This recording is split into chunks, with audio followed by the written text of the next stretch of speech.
To you, my Yah, do I lift up my soul. And trusting you, he always kept me whole. And left my enemies deep in their holes. Let none that wait on Yahweh be ashamed. But shame on those who sin without a cause. Show me your ways, please teach me your laws. Oh Elohim of my salvation, I'm staying down and patient. As a child, all the while I'm waiting. Remember not the sins of my youth. Lead me in your truth, and he'll give your soul ease. The earth shall remain inherited by a seed. The secret of YAHWEH who fears Elohim, a fool believes everything. And to every word spoken, you can't take heed unless you hear somebody curse. You know you did the same thing. That's why I'm begging Yah for mercy and His love and kindness, cause I know that I ain't worthy.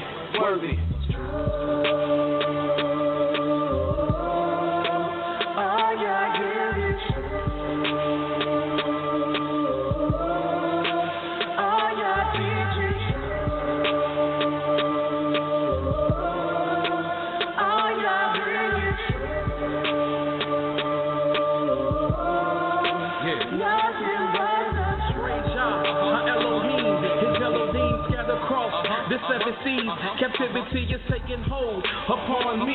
Put frighten me and now we flee from fallen leaves. The grinding grief from all the blood our people seen. And now we cry, where is the word from Elohim? And so we feel we are His wives to be submissive, but we dismiss it. It is of this reason we have fallen victim to the lies that your root will prey and pursue. Rebellious of His Son, forgotten that He is one. Broken the holy ordinance, rejection of reproof. Then acknowledge what we do.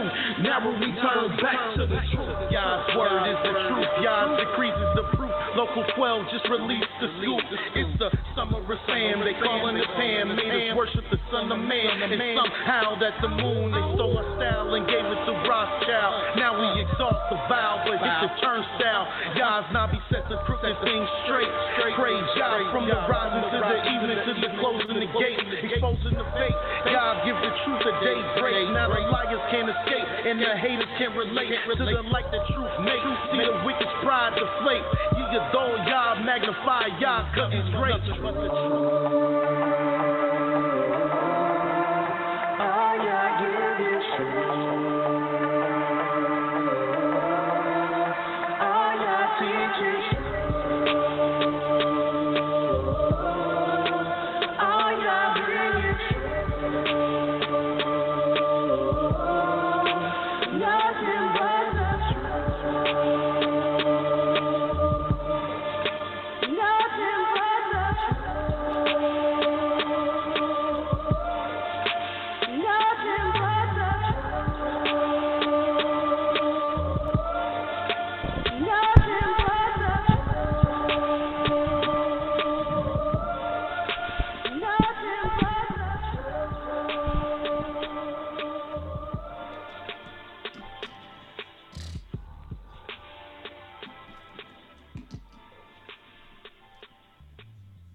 Shalom, shalom, shalom.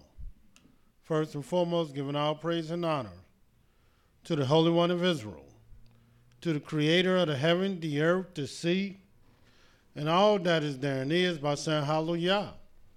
Praise the mighty Yah. Yah is righteous. Yah is holy. And let Yahweh be magnified. Once again, the Creator has blessed us, for He has allowed us to come to you another day, bringing you His great and exalted words, nothing but the truth. And yes, it is true. All we're going to do is tell you the truth. For Yah ordained me to tell you the truth. So this is what I'm going to do. My name is Mowreh IshiYAH, YIsraEL, of the house of Israel. located right here in Cincinnati, Ohio, 1907 Vine Street, bringing you nothing but the truth. But who is this Yah? Yah is the creator of the heaven, the earth, the sea, and all that is therein is. Yah is the Elohim of our fathers, the Elohim of Abraham, Yitzhak, and YIsraEL, whom you may know as Abraham, Isaac, and Jacob. Yah is our king. He's our judge. He's our lawgiver. And he is our only Savior. And not just of Israel, but Savior of the world. And I thank the Most High for allowing us to come before you once again.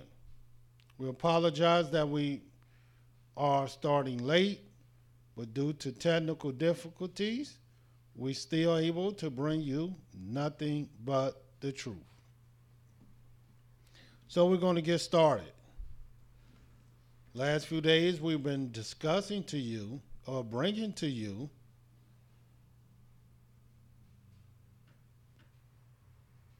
how to represent and how Yahweh will have his servants represent his name. Now, why is that significant? Why is it important to know? Who don't want to represent the Most High name? And since we are in the second year of Yah's Sabbath of years, we thought it was very important, very relevant, that you know the various things that Yah would do, that Yah would leave on record to help you and I understand how to represent him, and more important, his name. And all through the scriptures you will see how the second represents the Creator name. When the Almighty on the second day made the heavens, he divided the waters from the waters, and the firmament that he used to divide the waters from the waters, he called heaven. And this very heaven, the Creator said, this is his throne, and the earth is his footstool. This very heaven, the Almighty let us know that his word is settled in heaven. And it is the very place that the world, not just Israel, will look to throw their hands up to for the blessings that only can come from there, because this is the place of his throne. How many people do you know looking down or throwing their hands down to look underground to see where their blessings will come? No, everybody is looking toward heaven. And why? Because this is the place that the Almighty will have his name to settle, for this is his throne. But how do we represent the Creator's name on earth? Because the Almighty also gave various signs, wonders, that he will wrought in the earth so that we might know how to represent him. So we are discussing the third part of representing the Creator's name.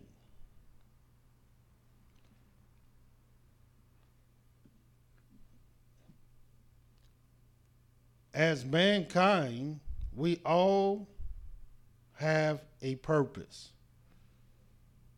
Of course, the mass majority of our people, they don't know their purpose. And it's only because they don't know time. And once you begin to learn time, the first thing you will learn about time, to every time there is a purpose. And once you learn that purpose, then you can even understand your purpose.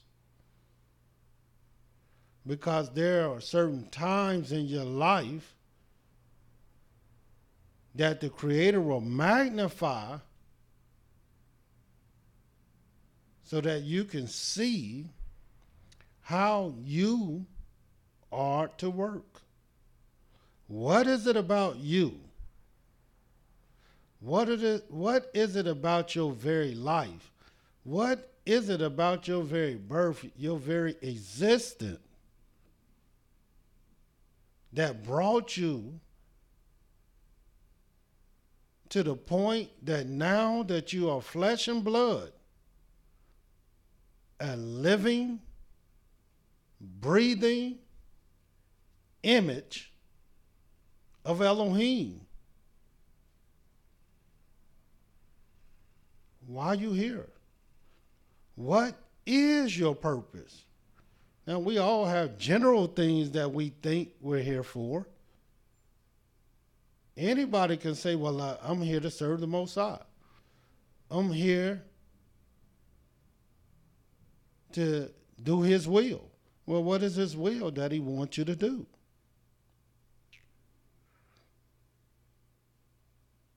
Well, let me show you an example of something that Yah would do so that you can see that everyone has a purpose.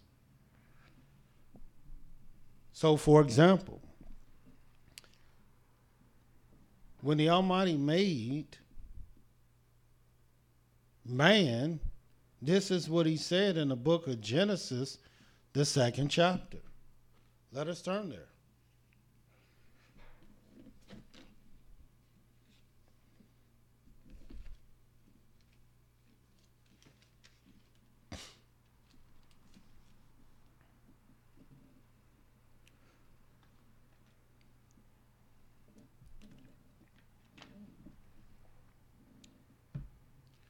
And this is what the Creator said in the book of Genesis, the 2nd chapter. And we're going to start reading at the 8th verse. And watch what the Most High said. And Yahweh Elohim said, it is not good that man should be alone. I will make him a helpmeet for him. Genesis 2, starting at verse 18. I'm at 19 now. And out of the ground, Yah Elohim formed every beast of the field, every fowl of the air, and brought them unto Adam to see what he would call them. And whatsoever Adam called every living creature, that was the name thereof. And Adam gave names to all the cattle, to all the fowl of the air, and to every beast of the field. But for Adam, there was not found a help meet for him. And Yahweh Elohim caused a deep sleep to fall upon Adam, and he slept.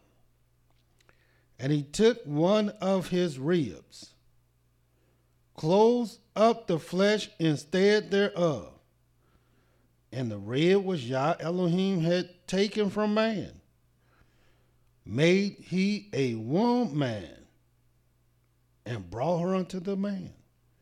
And Adam said, this is now bone of my bones, flesh of my flesh. She shall be called woman, because she was taken out of man. Therefore shall a man leave his father and his mother, and shall cleave unto his wife, and they shall be one flesh. And they were both naked, the man and the wife, and were not ashamed. So one of the first things the Creator would do after making man, beast, fowl, sea creatures, as well as the cattle,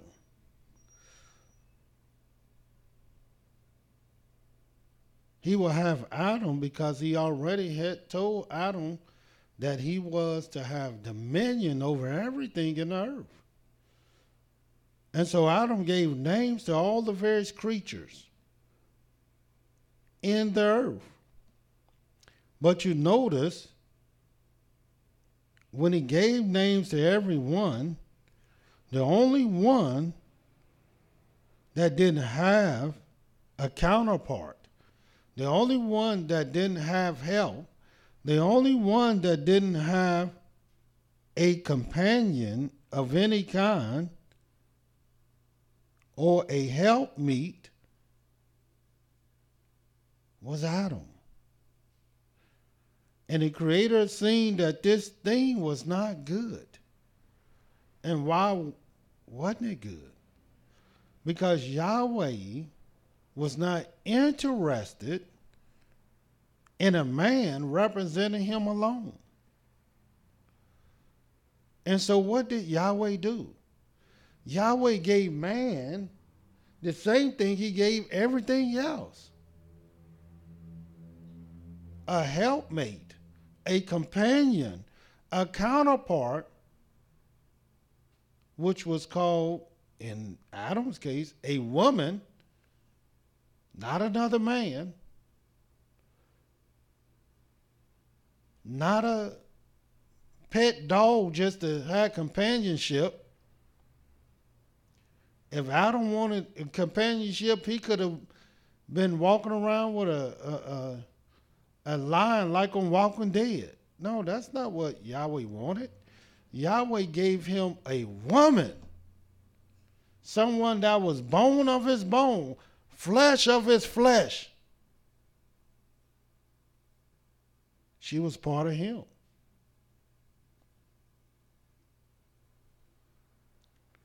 And when he brought her forth, he married them, and they became one flesh, meaning they became one. They became unified in their walk. But the strangest thing that I found in studying this and looking real closely at this, as beautiful as this is, because this is the very first marriage in the scriptures. And not only is the very first marriage in the scriptures by the very first man and woman in the scriptures,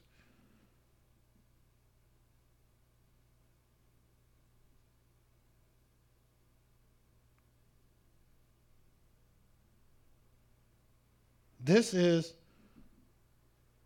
the very first union that the Almighty blessed and was desire and had desire for himself. In other words, he said he made man after his own image and after his own likeness. So this interaction will resemble and signify what Yahweh had in his own heart. And as great as this was, this still was not the example that Yahweh will have us to follow, even though this was the very first marriage. Watch this in the book of Genesis 5.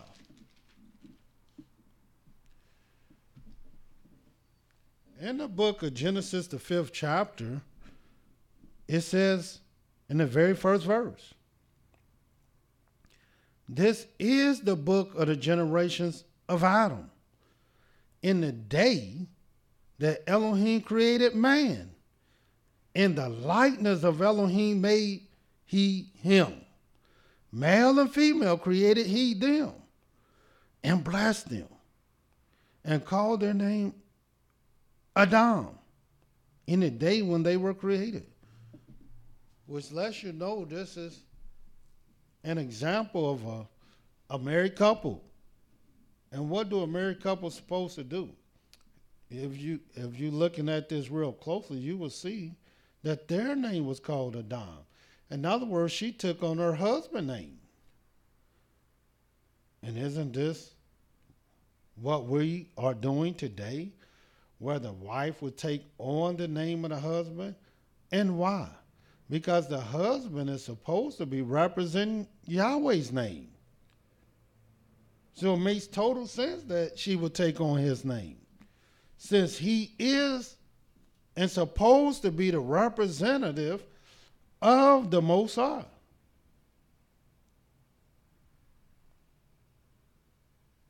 But yet still, even though this is the case,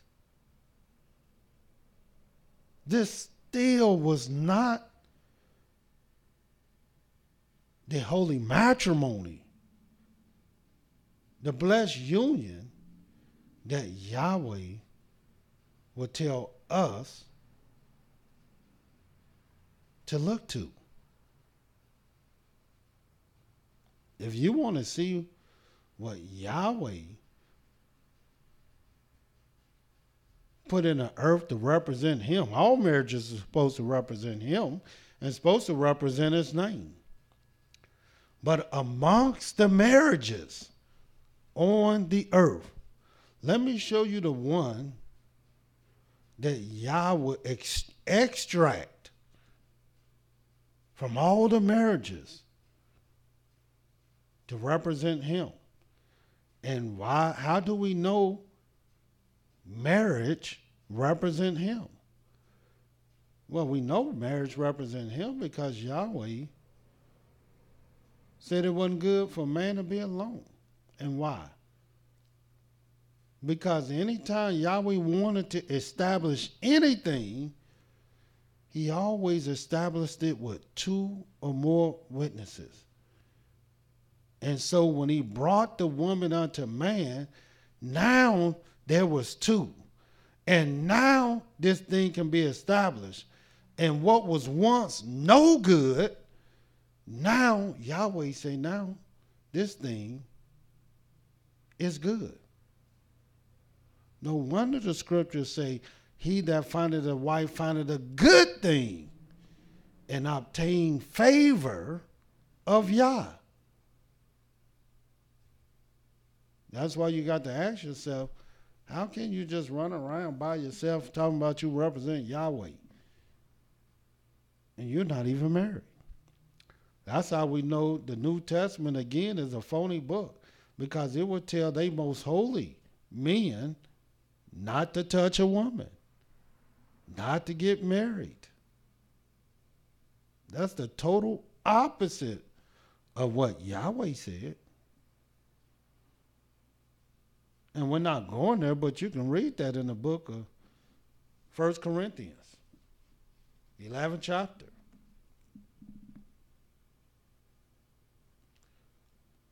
And 1 Corinthians, the 7th chapter. But let me show you the marriage that Yahweh wanted you to see in the book of Isaiah, the 51st chapter. And you're going to see why this thing represents his name. In the book of Isaiah 51. That's why I said everybody, they have a purpose. But you got to know your purpose. And the only way you're going to know your purpose is if you learn time. And this is what we're teaching you. Time and purpose. You're not going to learn this nowhere else. All you're doing is living out your life, but you're not living out your life with understanding. How much more can you do with your life if you understand what your walk is supposed to be?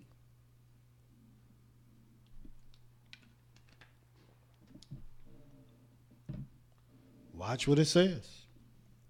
Isaiah 51. The very first verse.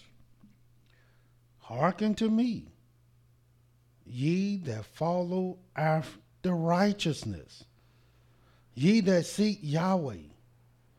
Look unto the rock whence ye are hewn, and to the hole of the pit whence ye are dead. Why would we do that, y'all? I thought we all come from Adam and Eve. Look unto Abraham your father, and unto Sarah that bare you. For I called him alone, and blessed him, and increased him.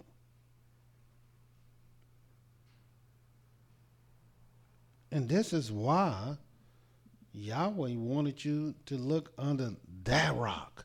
Out of all the rocks that he will have you to look under, it was just one rock. That's why he called him alone. He extracted him from all the various marriages on the earth. And what did he do? He blessed him, and he increased him. You would think, okay, if it's not Adam and Eve, you would think it might be Noah and his wife. Well, if it's not them, you would think, well, it's Shem, Ham, and Japheth and their wives. But no. The rock that Yahweh wanted you to look under real good, real diligently, is Abraham and Sarah. And what did he want you to see?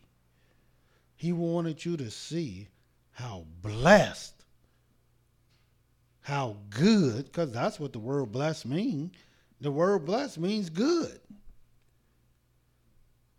How blessed they were in being one.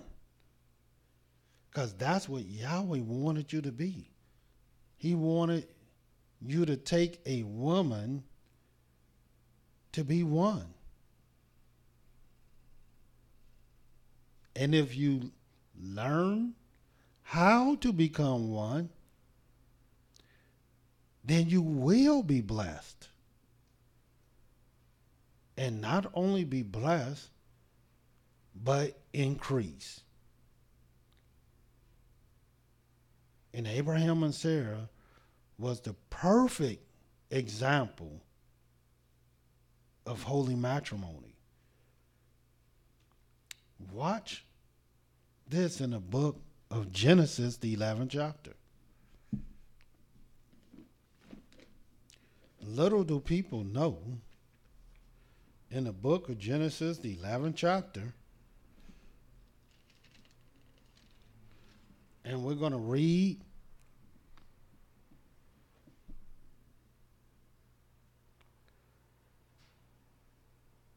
starting at the 27th verse. Watch what this says. Now these are the generations of Terah. Terah begot Abram, Nahor, Haran, and Haran begot Lot. And Haran died before his father Terah in the land of his nativity, in Ur of the Chaldees. And Abraham and Nahor took them wives. The name of Abram's wife was Sarai, and the name of Nahor's wife Milcah, the daughter of Haran, the father of Milcah, and the father of Iscah.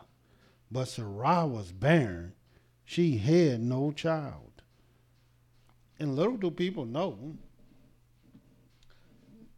this was the beginning of this very great, beautiful journey that Yahweh wanted us to go on. Little do people know that Sarah, whose name was Sarai at this time, was the second wife in the scriptures mentioned by name. First it was Eve, because Adam called his wife Eve. And the second wife mentioned by name through this blessed seed was Sarah. And what did we say the second represent? Yahweh's name. No wonder she was so blessed. And watch, you would see how blessed this woman really is and was. All of them, was, Abraham and her was blessed. But you're going to see this thing that when Yahweh wanted to establish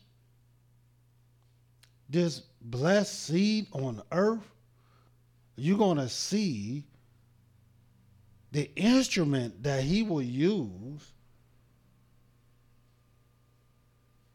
to establish this thing. And it was through this blessed woman. Watch what it says in the book of Genesis, the 12th chapter.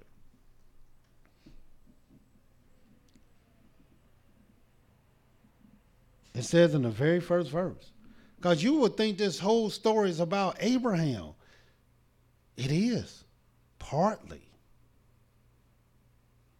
But watch this. Now Yahweh has said unto Abram, get thee out of thy country, from thy kindred, from thy father's house, unto a land that I will show thee. And I will make of thee a great nation, and I will bless thee and make thy name great, and thou shalt be a blessing. And I will bless them that bless thee, curse him that curseth thee, and in thee shall all the families of the earth be blessed. And how and why? Because they're going to be able to look on you. They're going to be able to look on your family to see how they themselves can receive a blessing also. And watch what it says. So Abram departed as Yahweh had spoken unto him, and Lot went with him. And Abram was 75 years old when he departed out of Haran. And watch what it says in the 5th verse. And Abram took Sarai his wife, and Lot his brother's son, and all their substance that they had gathered, and the souls that they had gotten in Haran, and they went forth to go into the land of Canaan. And into the land of Canaan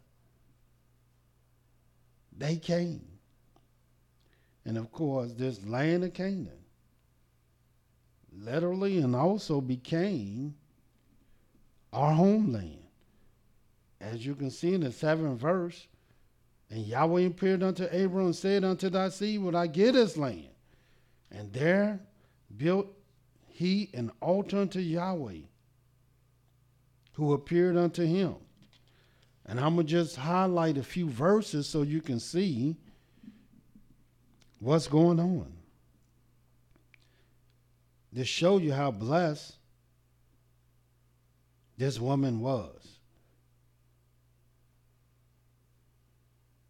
And we in Genesis, the 12th chapter. And watch what it says. 11th verse. And it came to pass when he was come near to enter into Egypt, and they had to go into Egypt because there was a great famine in the land that they were at, that he said unto Sarai his wife, behold now, I know that thou art a fair woman to look upon. Therefore it shall come to pass, when the Egyptians shall see thee, that they shall say, this is his wife. And they kill me, and they will kill me, but they will save thee alive. Say, I pray thee, thou art my sister, that it may be well with me for thy sake, and my soul shall live because of thee. So as you can see, this whole thing is how this woman will bless her husband, how this woman will follow her husband, and how this woman will bring about a great blessing to the earth. Because everyone who will read this, they will read the type of conduct, the type of mindset, the type of spirit, the type of heart that we should have towards, or how women should have towards their husbands. And watch what happens. And it came to pass that when Abram was coming to Egypt, the Egyptians beheld the woman that she was very fair. The princes also of Pharaoh saw her, and commended her before Pharaoh. And the woman was taken into Pharaoh's house. And he entreated Abraham well for her sake. And he had sheep and oxen and asses, men servants, maid servants, and she asses and camels. In other words, these are all the various gifts that Abram would receive as a result of his wife, in which they thought it was just merely his sister. And why? Because she was beautiful. She wasn't like some Muslim sister or some Islamic sister trying to hide her face and hide her body and hide everything and cover herself. Nobody can see her. How can you tell if that woman is beautiful? You can't even see her but her eyes. Matter of fact, when you just look at her eyes, you ever looked at some eyes in the dark? It looked real sneaky, real terrible. It'll scare you. Not so with Sarah. They was able to look at her and say, my goodness, this woman is beautiful. And look what Yahweh would do in the 17th verse.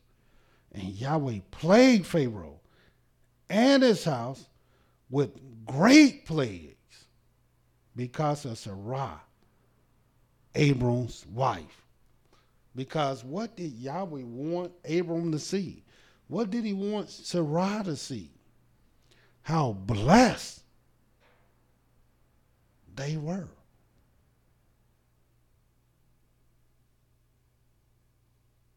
And Yahweh said, those that bless thee shall be blessed. Those that curse thee shall be cursed. And in all the families of the earth shall be blessed indeed.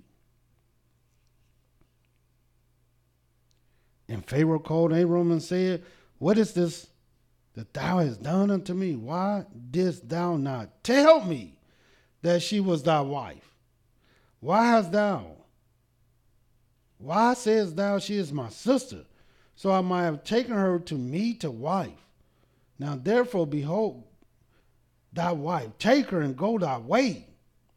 Of course, today, the sisters won't do this today. They're not about to do anything for the sake of their husbands. The husband might ask a little thing, but they're not about to do that because they want to see if it makes sense to them. But in truth, the thing that might make sense to you make no sense to the Most High. All Yahweh wants you to do is trust him, believe in him, have faith in him. And since he made and designed a woman for a husband, for a man, then the very mind that she's supposed to develop is to follow him. I know you thinking, well, what if she followed him the wrong way? Well, the very Elohim that wanted you to follow him for good is the same Elohim that can intervene when the man and the husband is doing bad. That's why he said you got to believe in him. Watch what happened. And did not Yahweh intervene into this situation? Yes, he did. Because Yahweh is the living Elohim. Every situation, there's nothing too hard for Yah. It is Yahweh who makes a way out where you don't see no way at all. Furthermore,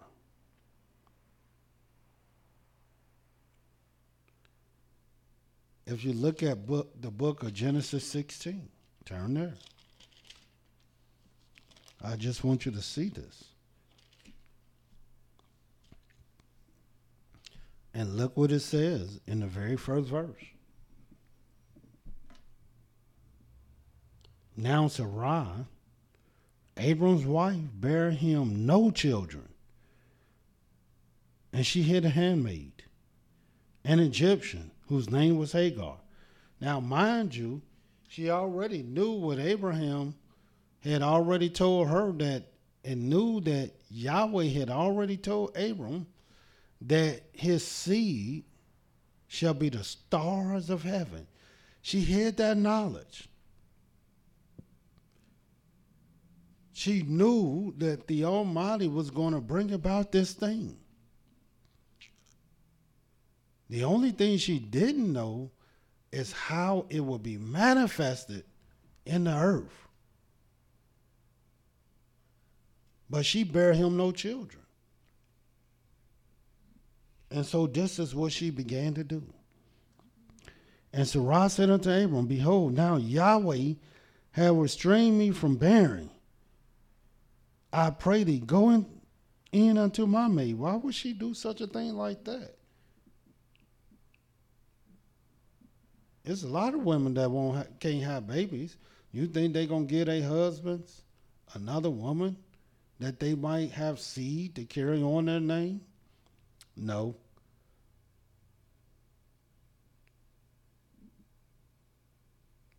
But why? Sarah did. And isn't she the example? And Abraham the example that we supposed to follow? And why them? Because Yahweh is the one that said, look unto the rock from whence you are hewn. Yahweh said, I called him alone.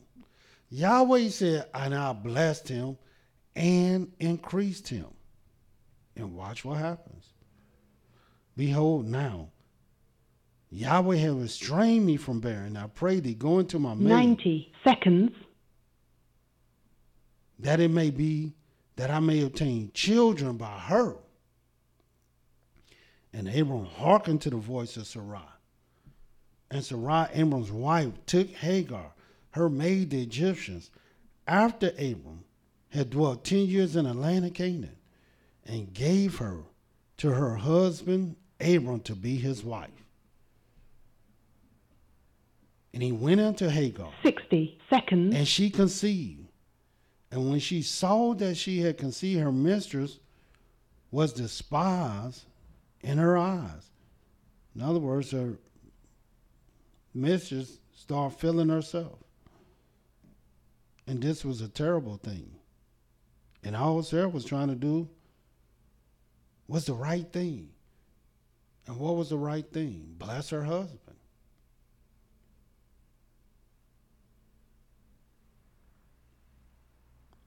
And let me read this third verse again, because a lot of times people miss this, and because we read so fast sometimes. And watch what it says again in 16:3. And Sarai, Abram's wife, took Hagar, 10 seconds, her maid, the Egyptian, after Abraham had dwelt 10 years in the land of Canaan, and gave her to her husband and Abram to be his wife. Because as an Israelite in Israel, and anyone that is a servant of the Most High, as Abram was, and we are the seed of Abram, Abraham, Isaac, and Jacob, we couldn't just take women and not marry them and they not become our wife.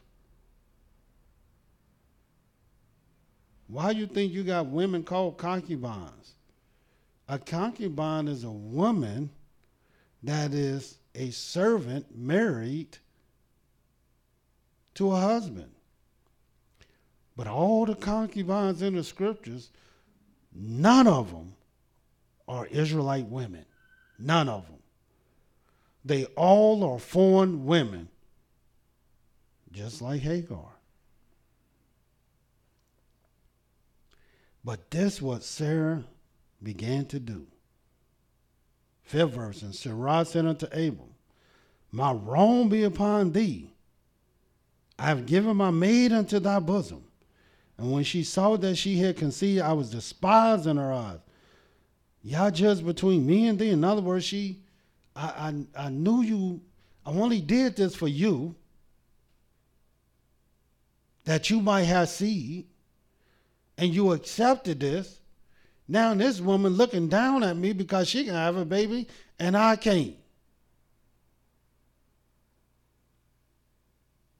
Now, if I was wrong by doing this, let it be on you, because you are the one that accepted this. And Abraham said unto Sarai, behold, thy maid is in thy hand. Do to her as it pleaseth thee. And when Sarai dealt hardly with her, she fled from her face. And again, because really, when you begin to really look at this whole dynamic, it's about Yahweh choosing a man, blessing a man. And what was Abraham's blessing? What was the gift that Yahweh would give Abraham? He said, I'm going to give you a land that flows with milk and honey. You're going to inherit all these places where your foot tread. He told Abram to look out, and you will see all these places. This is going to be your land. And he said, thy seed shall be the stars of heaven. Abram said, man, I don't got no seed, man. You didn't give me no children. My hire is this servant. And Yahweh said, oh no, that ain't going to be your heir. Your heir is going to be one that comes from your own loins.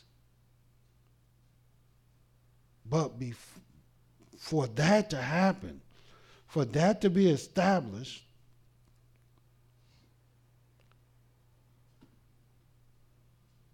Abram would have had to have a good thing. And what good thing did he have? Because all the word good, it just means blessed. It means complete. Why you think Yahweh said, he that findeth a wife findeth a what? A good thing. And what is favor from Yah? Because he said, once you find this good thing, you will obtain favor from the Most High. In other words, now you can do twice as much. Now you can bring about a holy seed. Now you can bring about things that are very blessed. Rather than sitting there all alone thinking about other women. Thinking about how you're going to satisfy yourself. Thinking about how you're going to do for self. How you need help.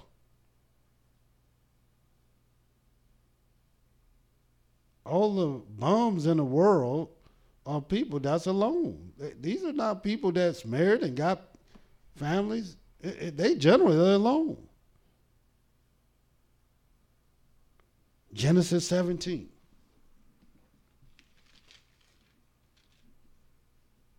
And watch what it says. In the 15th verse.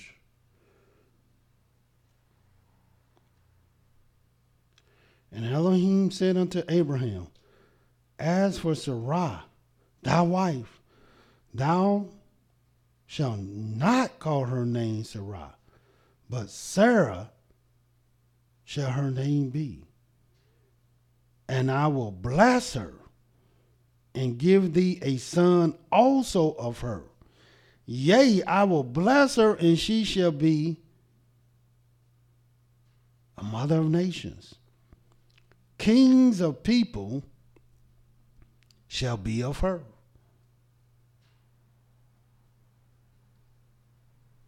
Then Abram fell upon his face and laughed and said in his heart, shall a child be born unto him that is 100 years old? And shall Sarah that is 90 years old bear? And Abraham said unto Elohim, oh, that Ishmael might live before thee. And Elohim says, so Sarah thy wife shall bear thee a son indeed, and thou shalt call his name Isaac, or Yitzhak. And I will establish my covenant with him for an everlasting covenant, and with his seed after him. And as for Ishmael, I've heard thee. Behold, I have blessed him, and will make him fruitful, and will multiply him exceedingly. 12 princes shall he beget, and I will make him a great nation. But my covenant will I establish with Isaac, which Sarah shall bear unto thee at this set time in the next year. And he left off talking with him, and Elohim went up from Abraham. So once again, here it is. Yahweh will give Abraham this great blessing, this great companion, this great counterpart. No wonder Yahweh say,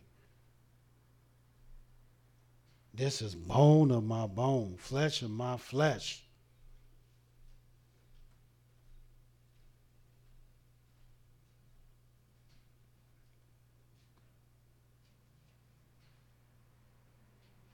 And watch what it says in Genesis 18. Just a couple more scriptures. In Genesis 18 and 9. And they said unto him, where is Sarah thy wife? Here it is, the angels and the Most High came and visited Abraham. But when they visited Abraham, they just want to talk about Sarah. And he said, behold, in a tent. And he said, I will certainly return unto thee according to the time of life. And lo, Sarah thy wife shall have a son. And Sarah heard it in the tent door which was behind him. And now Abraham and Sarah were old and well stricken in age, and it ceased to be with Sarah after the manner of woman.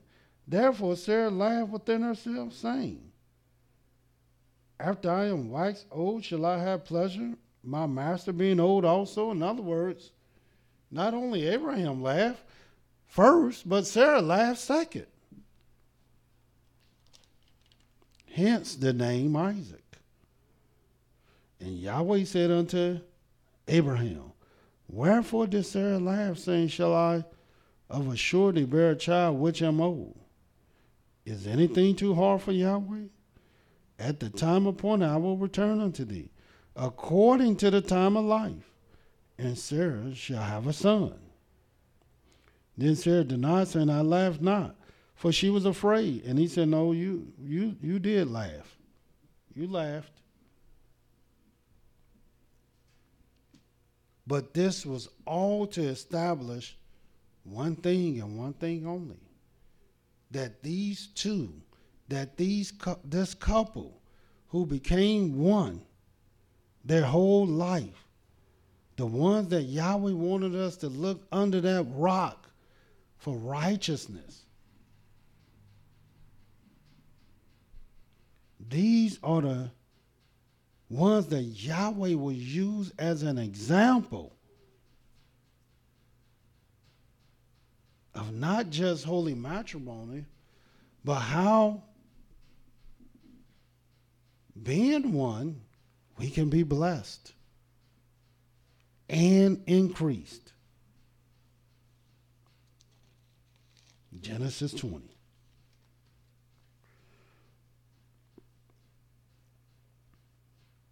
I'm try to get right to it.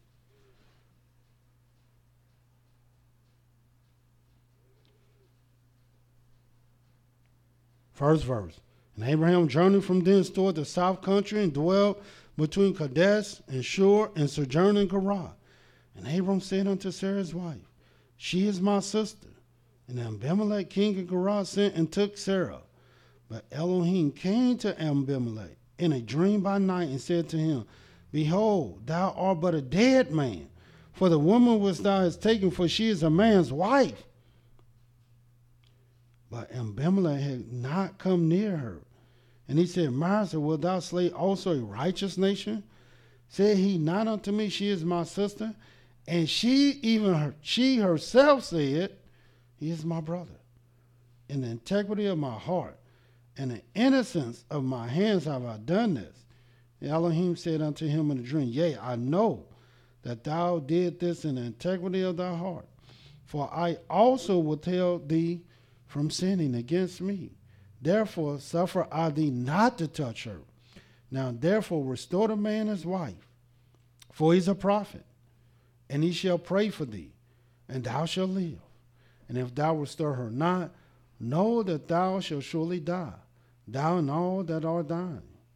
Therefore Abimelech rose early in the morning, called his servant, told all these things in their ears, and the men were sore afraid. Then Abimelech called Abraham, said unto him, What hast thou done unto us? And what have I offended thee, that thou hast brought on me and on my kingdom a great sin? Thou hast done deeds unto me that are not to be done.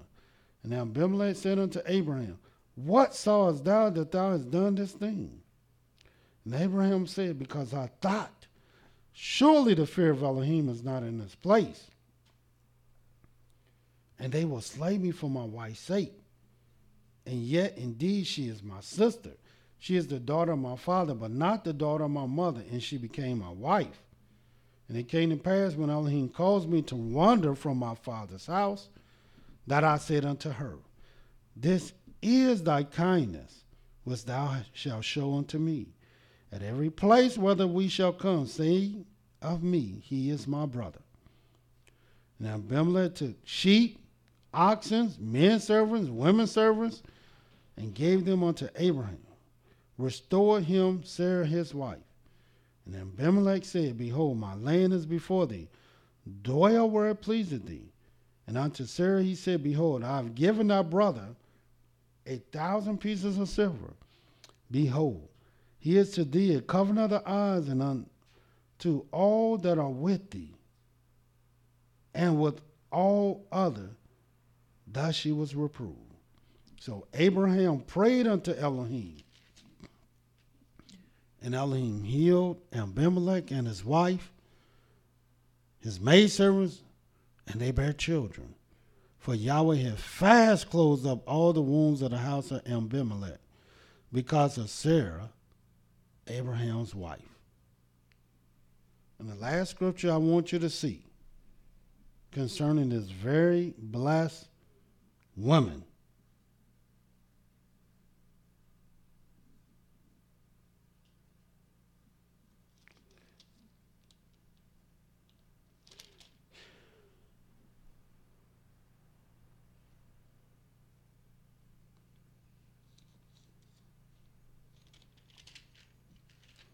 It's in Genesis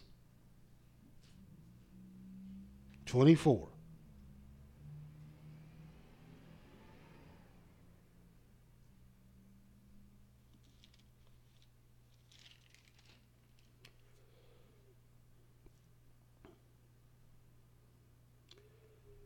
And this is when Isaac got married. But I want you to see the end. And watch what it says.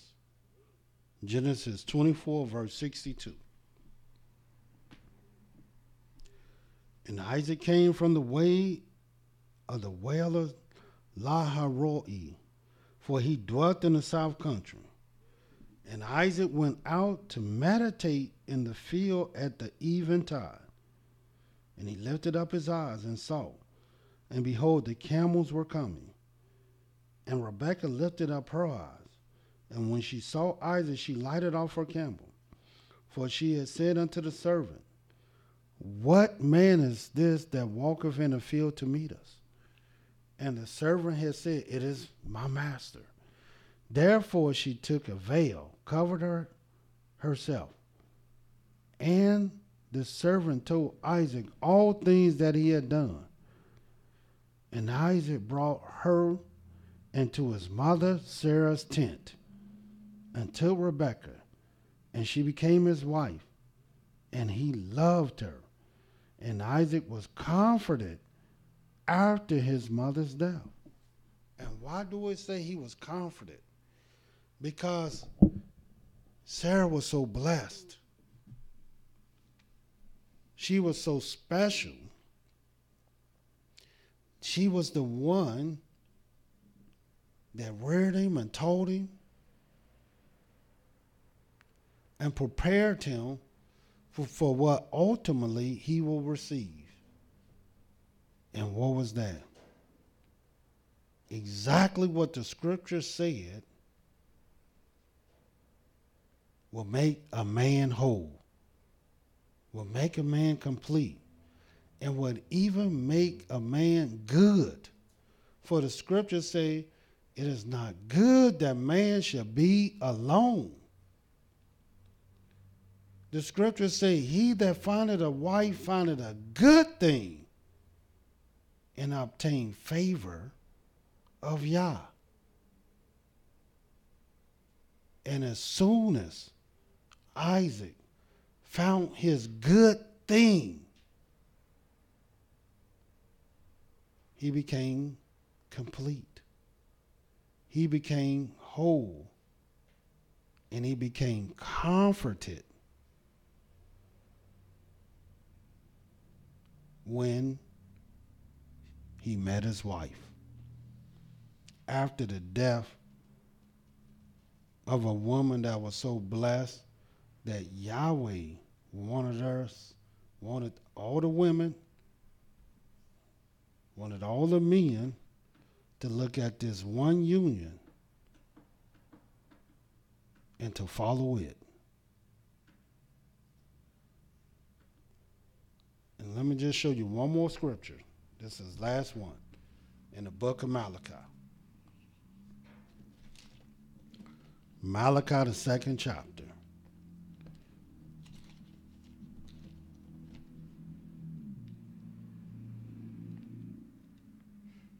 So it seemed befitting that this couple, the second woman called by name of a wife of a man, she was the second one ever mentioned in this holy matrimony.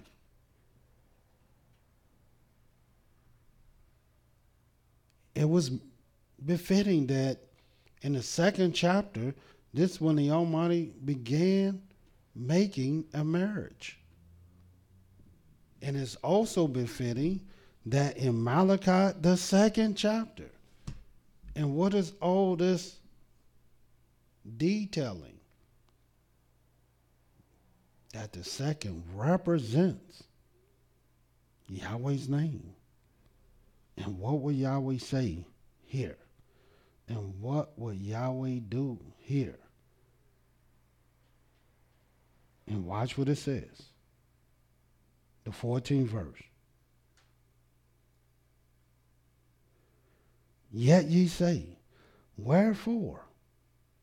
Because Yahweh have been witness between thee and the wife of thy youth, against whom thou hast dealt treacherously. Yet is she thy companion, the wife of thy covenant.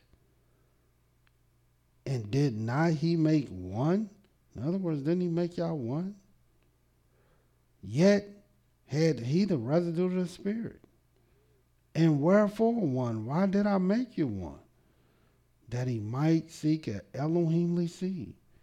Therefore, take heed to your spirit, and let none deal treacherously against the wife of his youth. For Yahweh, the Elohim of Israel, said that he hated putting away. For one covering violence with his garment, says YAHWEHs. Therefore, take heed to your spirit, that ye deal not treacherously. And this is what we got to do. This is what Yahweh is desiring. And this is another way that Yahweh himself have desired for you to represent his name. And how is that? In marriage, holy matrimony. So until tomorrow, Yahweh love you, and so do I. Shalom.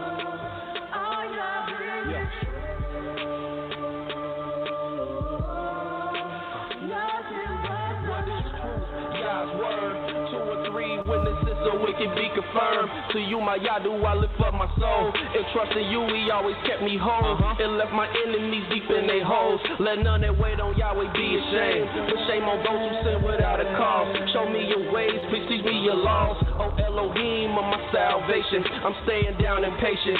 As a child, all the while I'm waiting. Remember not the sins of my youth. Lead me in your truth, and he'll give your soul ease. The earth shall remain inherited by a seed. The secret of YAHWEH, who fears Elohim, a fool believes everything. And to every word spoken, you can't take heed unless you hear somebody curse. You know you did the same thing. That's why I'm begging Yah for mercy and His love and kindness, cause I know that I ain't worthy.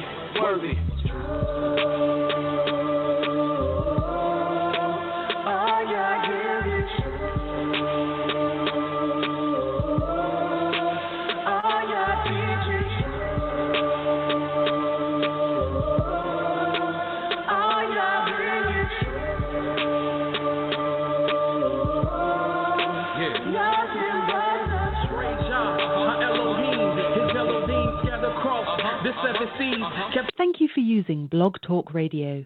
Goodbye.